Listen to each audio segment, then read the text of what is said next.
Hello there, my friends. Chris Marcus here with you on Monday, September 25th on behalf of Arcadia Economics.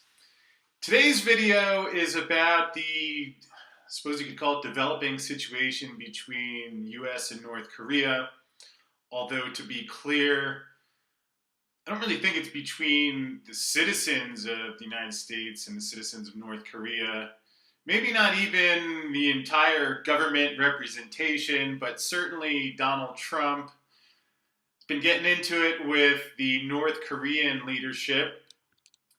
It's been going on for a couple of weeks now, where Trump, in what seems to be his typical fashion, has basically said, shut down your nuclear program, we don't like it.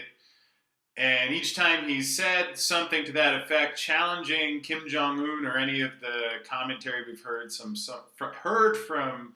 some of the other members, such as today, when, based on Trump's latest statement, North Korea's foreign minister Ri Yong Ho has said North Korea now has every right to make countermeasures, including the right to shoot down U.S. strategic bombers, even if they are not inside airspace of our border.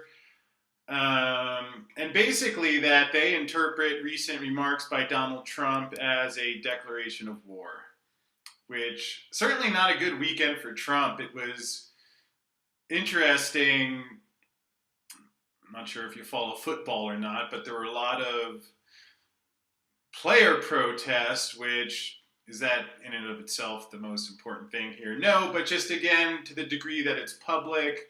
So a lot of public sentiment against Trump. And again, more importantly here, what's concerning is that you have Trump and Kim Jong-un with two personalities that seemingly don't really know that move of backing down, of they both like to push and antagonize, yet you've created a situation here where now it's like on one hand you think these guys aren't really going to start an escalation, possibly with nuclear weapons, yet so far for a couple of weeks now, all we've seen is Trump. He's threatened either to destroy or annihilate North Korea. I think that was sometime last week, was one of his bolder, again, which maybe if it was someone who just said a lot of things and, would forget about him later, but Trump, again, in that mindset of really not seemingly knowing much about backing down, but, again, if he's challenged, just how can I respond a little farther over the top? And let's take a quick look at some of the comments here from Mr. Ri of North Korea. Said if North Korea takes action against U.S. warplanes, the question of who will be around much longer will be answered then.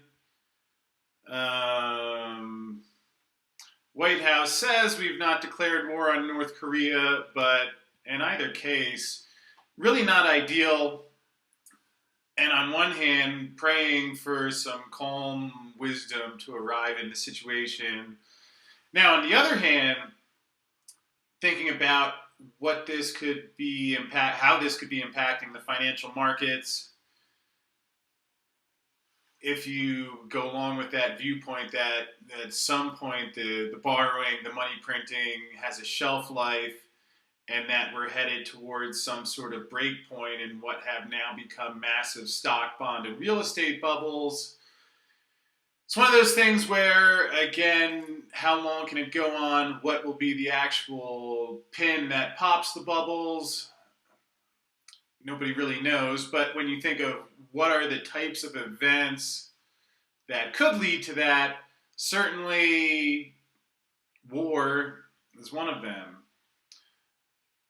Whether a lot of these things are orchestrated, as many believe, which, when you see the same guys going in and out of the political offices and then the military companies, in either case, should there be some sort of war, certainly could be the kind of thing that could perhaps be the trigger to ending some of the bubbles that we've seen in the market, or perhaps, could be a spark that something that builds the interest in the precious metals and leads to some sort of resolution to a lot of the short paper covering.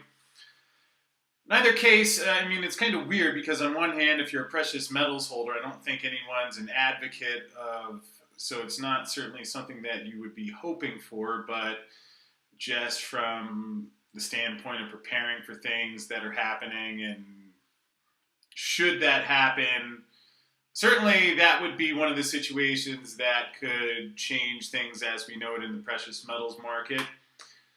So we'll see how it goes. Again, hopefully one of these guys realizes maybe it's time to find a peaceful solution. Maybe we can talk to each other. I personally would prefer if there weren't nuclear weapons, but such is the world that we live in. So that said, love to hear your thoughts on what's going on, if perhaps you see a different resolution somehow. So leave your comments below, and we will see you again tomorrow. Thanks.